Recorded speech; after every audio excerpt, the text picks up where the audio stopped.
questions. Rachel, why don't you start? Thank you, Caroline. The president has been adamant that he is now in charge of Venezuela, but Delcy Rodriguez said the government of Venezuela runs her country, no one else, saying, quote, there's no external agent governing Venezuela. So which one is it? Let me just be very clear. This is the first time that I've addressed Venezuela from the podium since being back and since the historic and incredibly successful military operation, law enforcement operation conducted by our United States military that you all saw and the world witnessed last week. The skill, the might of the United States military and our country under the leadership of this president is on full display to the rest of the world. And let's just set the record straight. There isn't another military in the world who could have pulled off this operation. There is not another president in the world or in our nation's history who had the courage to authorize such a mission. And I think the world has taken notice that America is truly back. With respect to Venezuela, the Trump administration, led by Secretary Rubio, the vice president, and the president's entire national security team, is in close correspondence with the interim authorities in Venezuela. We obviously have maximum leverage over the interim authorities in Venezuela right now, and the president has made it very clear that this is a country within the United States, the Western Hemisphere, close by the United States, that is no longer going to be sending illegal drugs to the United States of America. It's no longer going to be sending and trafficking illegal people and criminal cartels to kill American citizens as they have in the past. And the president is fully deploying his peace through strength foreign policy agenda. So we're continuing to be in close coordination with the interim authorities, and their decisions are going to continue to be dictated by the United States of America. Just one follow-up when you talk about that leverage there. Has the Venezuelan government fully committed to turning over its oil to the United States indefinitely, and what happens if they do not? Well, as you saw, the president announced last night, this was a deal. This was a deal made by the president and his team with the Venezuelan interim authorities. This will benefit both the American people and the Venezuelan people. And Secretary Wright and the Department of Energy are working with the interim authorities and also with the private oil industry to execute on this historic energy deal. That's not only good for the United States, but it's also going to revive the prosperity, the safety, the security of both the United States and Venezuela as well. Ed. Following up on the oil part of this, the 30 to 50 million barrels of oil, how exactly is that going to work? You're getting it out of Venezuela into the United States? Yes. And then what? That's exactly right. So as you know, Ed, as the president announced last night, this was the sanctioned oil that was basically just sitting in barrels, sitting on ships because of the effective quarantine of the United States of America. And the interim authorities have agreed to release that oil to the United States, so it will be arriving here at home very soon. The United States government has already begun marketing Venezuelan crude oil in the global marketplace for the benefit of the United States, engaged the world's leading commodity marketers, key banks to execute and provide financial support for these crude oil and crude product sales.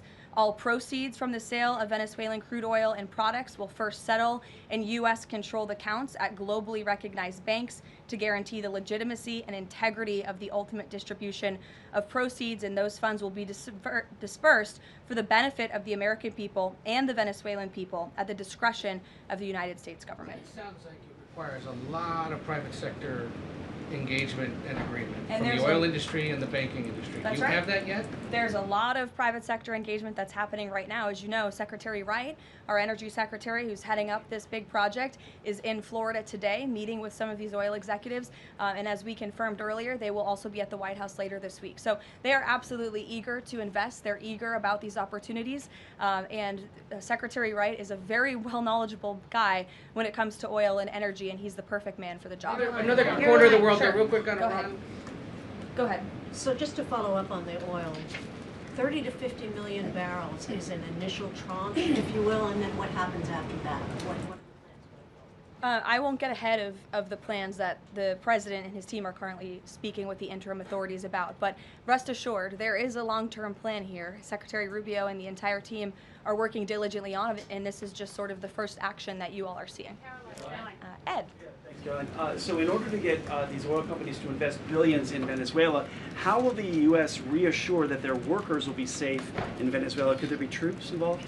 At this point in time, as you know, there are no troops on the ground in Venezuela. The president, of course, reserves the right to use the United States military if necessary. It's not something He wants to do diplomacy is always the first option, as you saw. He tried that with Nicolas Maduro, but unfortunately he was an illegitimate dictator and an unserious person. And so President Trump authorized this law enforcement operation, and now Nicolas Maduro is sitting in a prison cell in New York. So certainly the president is going to do what's in the best interests of the American people, and that includes workers from our energy and oil industry as well. With that meeting tomorrow, what is the message the president is going to give to the oil executives, and what does he want to hear? Well, the meeting is on Friday, and it's just a meeting to discuss, obviously, the immense opportunity that is before these oil companies right now. Stephen. Karoline, and congratulations again. Thank you. The New Yorker had a story yesterday on the vice president, and it questioned his, quote, notable absence on Venezuela. And the sub-headline asked, was the vice president's exclusion from the operation in Venezuela an expression of his anti-interventionist ideology or political calculation? Would you be able to discuss the vice president's role in Venezuela policy? I did see that report in the New Yorker, and quite frankly, I laughed out loud because it's very clear it's a fake report that's trying to sow distrust and division amongst the president and his team. Let me just be very clear. The vice president has been involved in all policy. He is the right-hand man of the president on all policy matters, including Venezuela policy. He was, of course, read in and deeply involved in this operation from the very beginning. And he was present on the night of the operation via secure communication at a different location as to not damage the operational secrecy of this mission that was so incredibly important to ensure that this mission could be carried out successfully without endangering our troops. Caroline. Sure. The U.S. seized a tanker recently. Russia specifically asked the United States not to seize that tanker. Does this action risk a larger conflict with Russia? I believe you're referring to the Bella 1 tanker that was seized this morning. The Department of Justice and the Department of Homeland Security, in coordination with the Department of War, did announce that seizure this morning for violations of U.S. sanctions. I've spoken about the enforcement of our sanctions policy at the podium prior to the new year, and this administration is going to fully enforce the sanction policy of the United States. The vessel this morning was seized in the North Atlantic pursuant to a warrant issued by a U.S. federal court after being tracked, and this was a Venezuelan shadow fleet vessel that has transported sanctioned oil, and the United States of America, under this president, is not going to tolerate that. I would also just add the vessel had a judicial seizure order in the crew, so that means the crew is now subject to prosecution for any applicable violation of federal law, and they will be brought to the United States for such prosecution if necessary. Kelly. Caroline, Happy New Year to you. Thank you. You too. I'd like to talk to you about a couple of things real quickly. The first question about the Venezuelan people. As you know, there's some 8 million Venezuelans here, some of them celebrating in the streets. There are Venezuelans on the ground who are concerned about their safety. What does the Trump administration, what is it doing to actually help people in Venezuela understand that they will be secure throughout this transition? I think the fact that this president actually followed through on the long-held promise of the United States of America, the bipartisan promise to take down the illegitimate Maduro regime, should give assurance to the Venezuelan people and also Venezuelan Americans who fled this communist regime for a better life here at home, that this is a president who is serious about taking down illegitimate regimes and who is also serious about securing the security of the United States of America, including the Venezuelan American people. And I would just add that this is something that not just Republicans and President Trump have talked about for a very long time, but it is also something that Democrats have advocated for. In 2020, Chuck Schumer said that that at the time, President Trump had not brought an end to the Maduro regime. The Maduro regime is more powerful today and more entrenched today than it was when the president began. Now you hear Chuck Schumer out there saying this is reckless. The American people and the Venezuelan people should be in fear. But this is something that Chuck Schumer has long advocated for.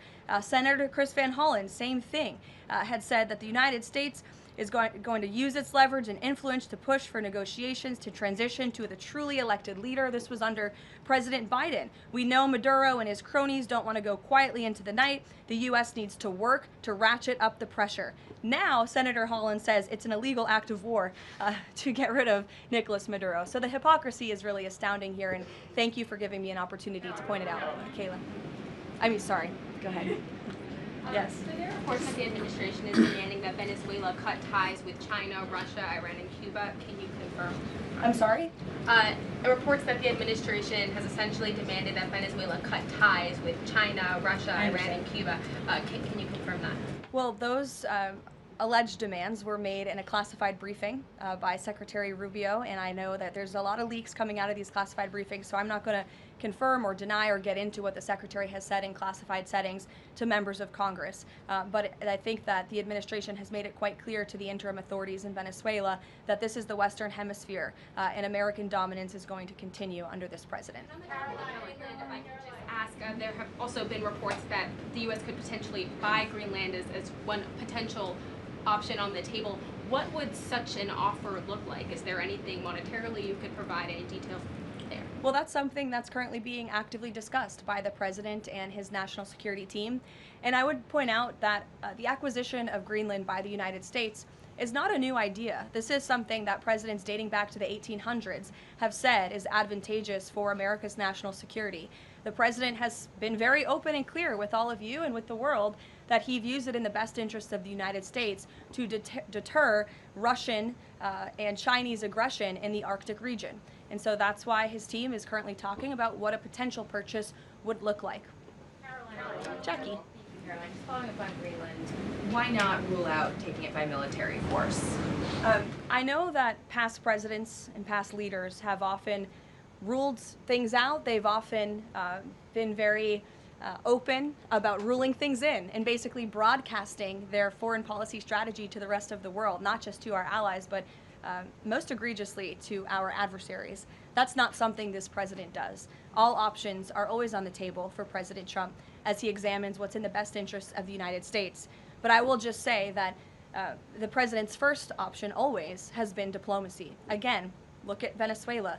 He tried ardently to strike a good deal with Nicolas Maduro, and he told him, I will use the United States military and you will not like it if you don't take such a deal. And look at what happened. With respect to Iran, the president said the same thing, right? He tried to have serious interest in a deal with the Iranian regime with respect to their nuclear capabilities. They were not interested, and so Operation Midnight Hammer happened, which was another remarkable military success under the leadership of this commander-in-chief. So the president keeps his options open, but diplomacy is always the first. Quickly, just one additional follow-up on that. Does the president recognize Denmark's ownership as part of the kingdom?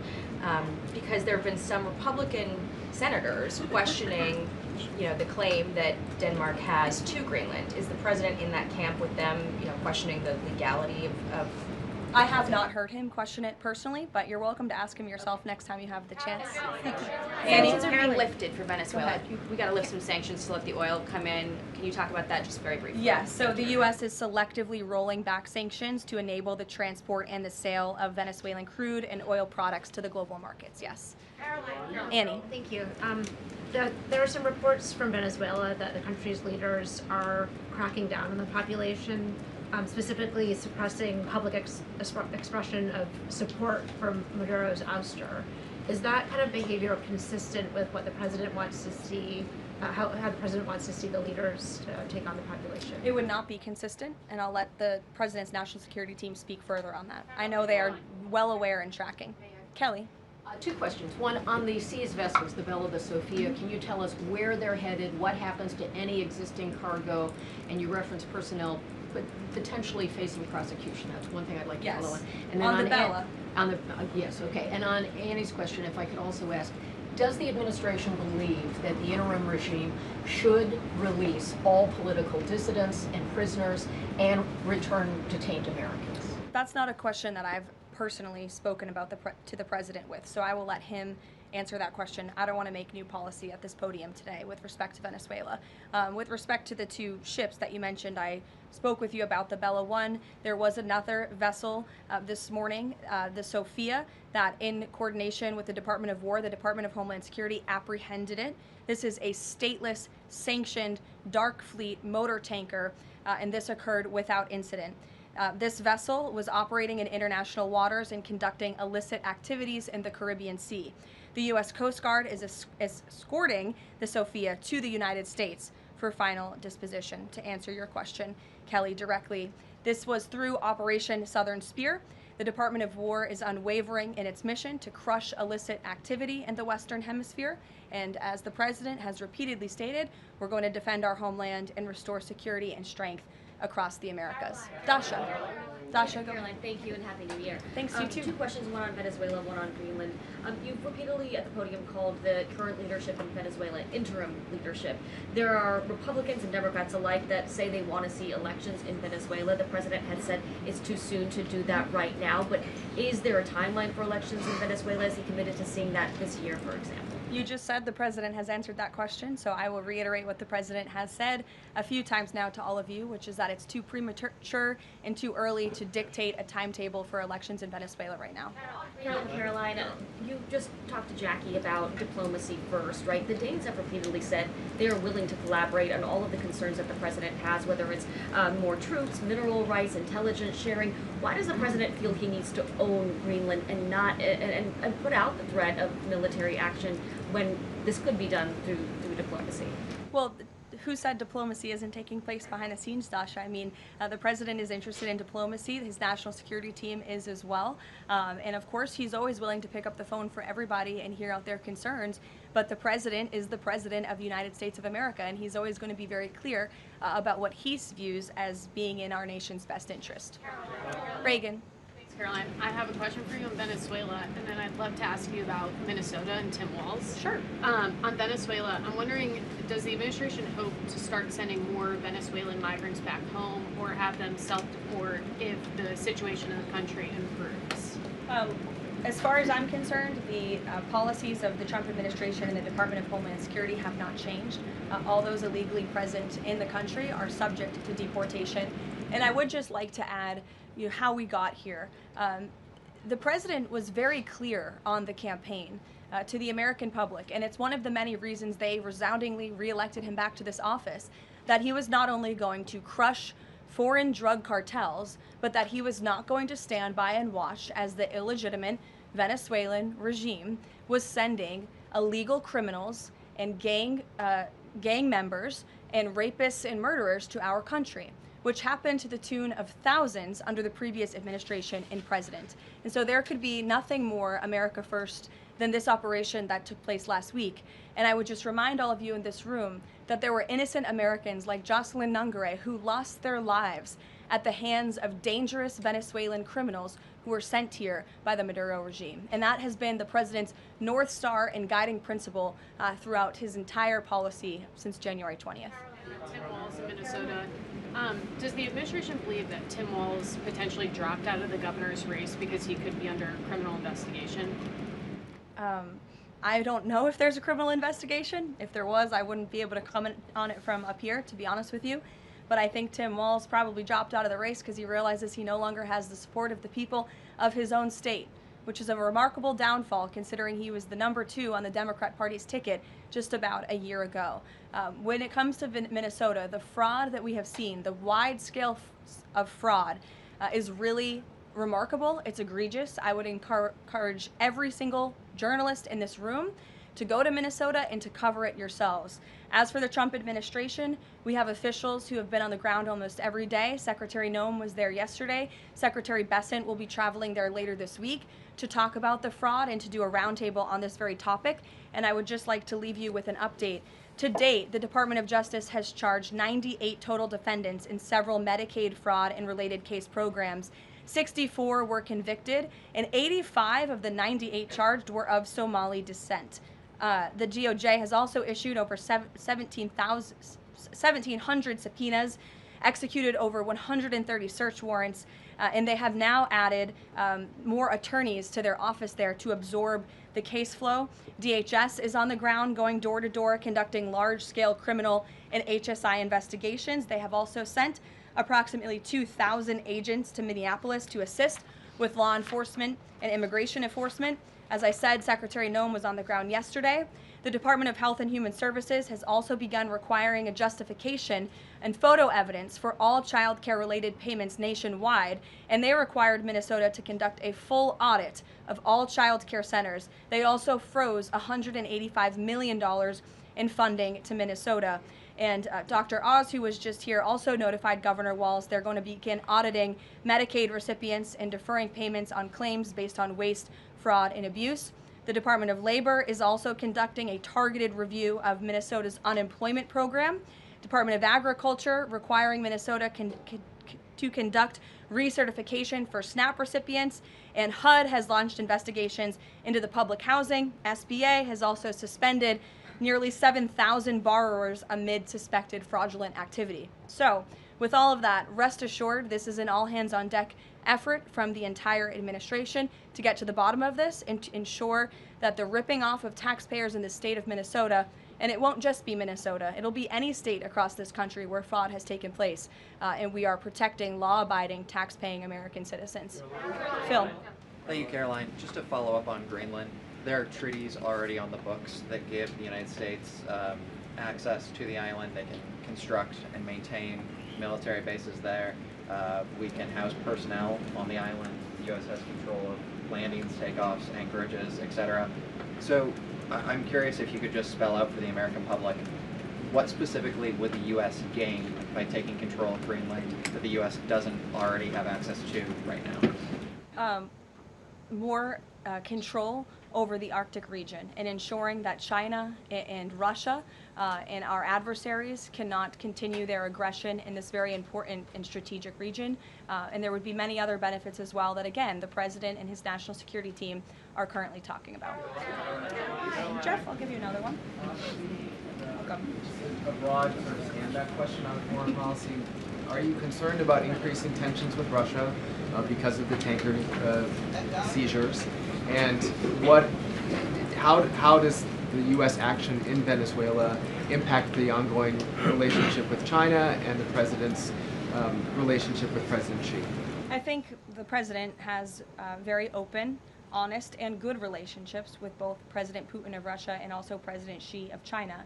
He has spoken with them numerous times, as you know, since coming to office about a year ago, and I believe that those personal relationships are going to continue. But as for the President and the United States, he's going to enforce our policy that's best for the United States of America. And with respect to these ships seizures, that means enforcing the embargo against all dark fleet vessels that are illegally transporting oil, and only legitimate commerce, to answer your question much earlier, Rachel, determined by the United States is going to be permitted. And that's the policy of this administration, and he's not afraid to implement it. One more stand back. Just one more stand back. I just want to ask the last one. I remember asking the President at the very beginning of his term if he was committed to Article 5 and NATO, and he said yes.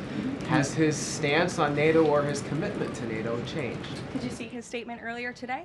He said we will always be there for NATO even if they are not there for us, and I think that answers your question directly.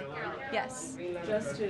Just to follow up on what Jeff was saying there, will the President commit that if any NATO members are attacked, the United States will come to it? Again, the President addressed this directly himself this morning after seeing the coverage from all of you in this room on television, and he made it very clear we're always going to be there for NATO, even if they have not done right by the United States of America. And they have not, they have finally increased their defense spending at the request of this president, but it was only because of this president that they did that. We'll take a couple more. Michael, go ahead. Thank you, Caroline. Happy New Year and congratulations. Thank you. Two questions, You if I too. may. One on healthcare, one on Mexico. On healthcare, the President says he wants Republicans to be flexible on the Hyde Amendment in order to pass healthcare legislation. What is the White House's message to pro-life voters who say federal funding for abortion goes against their values? Well, the president did not change the administration's policy. It was President Trump who signed an executive order protecting the Hyde Amendment. It's the Trump administration that has taken multiple actions on various fronts to ensure that taxpayer dollars are not funding the practice of abortion. What the president was saying yesterday was Republicans, and frankly Democrats too, need to show a little bit more flexibility so we can actually get something done with respect to the issue of health care. Republicans have amazing ideas. The president himself, as we spoke about earlier, has launched this Most Favored Nation drug pricing initiative, has cut good deals with Big Pharma. He wants to see Republicans and Democrats too, if they're willing, codify those executive orders into law so that these good deals can remain and these prices can continue to be lowered long after this president and this deal maker in chief is gone. Presidents talked a lot about health savings accounts and giving more money back to the healthcare consumer rather than to these giant insurance companies. And he's been very outspoken and tough on them too. And I think you'll see more and hear more from him directly on that issue. So he wants to see Congress get something done with respect to healthcare, and that was the point that he was driving home yesterday. Mexico, Caroline. Haley. President Trump says the drug cartels are running Mexico. What action does he need to see Mexico's president, Claudia Sheinbaum, take to prove that she's in control of that country, in control of those cartels? And does the White House believe she's able to do that without U.S. intervention? Look, I think the president was speaking very candidly and frankly about the reality on the ground in Mexico. Haley. Caroline, Happy New Year. I wanted to Thanks, ask you you too. about the seized tanker, the Vela. There were reports before this that Russia had sent a submarine to escort it. Was there any engagement with that submarine? And then was the deconfliction line with Russia used ahead of boarding that? Again, this was a Venezuelan shadow fleet vessel that has transported sanctioned oil. The vessel was deemed stateless after flying a false flag, and it had a judicial seizure order. And that's why the crew will be subject to prosecution. Mary. On Colombia, the president talked over the weekend and suggested that he would be open to an operation there. Should the president of Colombia be expecting Delta Force anytime soon? And then I had another one for you on California. That would be a very unwise question for me to answer, to weigh into. What's your next question? On California, can you share any more about the fraud investigation? The president said that there was one. Who's being investigated and where is it starting? Again, this is going to be a all-hands-on-deck government-wide effort. The president has directed all agencies across the board to look at federal spending programs in not just Minnesota, but also in the state of California to identify fraud and to prosecute to the fullest extent of the law all those who have committed it. Take one more, sure. Thank you. Caroline, yesterday was the 5-year anniversary of January 6th. Democrats and mainstream media continue to push their big lie that it was an insurrection and that police officers died that day. The reality is that 4 Trump supporters died on January 6th and 2 women were killed by January 6th police. Everybody knows Ashley Babbitt was shot in cold blood by Capitol Police Officer Michael Byrd, but there was another woman, her name was Roseanne Boylan from Georgia, and she was pepperballed, gassed, and ultimately brutally beaten with a stick by January 6th police officer Lila Morris. The Biden administration and mainstream media lied and told Americans Roseanne Boylan died of a drug overdose on Capitol steps. Her family is now asking for an investigation. Is the administration aware of the circumstances of her death, and will there be an investigation finally? Well, for investigation, I will have to defer you to either the FBI or the Department of Justice, and I'm sorry to have to do that.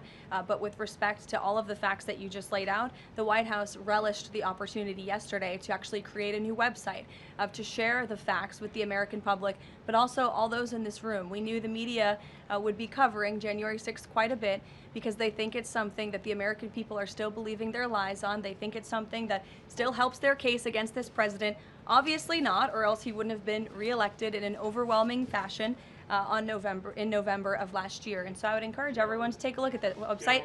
It's quite well done. And thank you all very much. It's great to be back with you.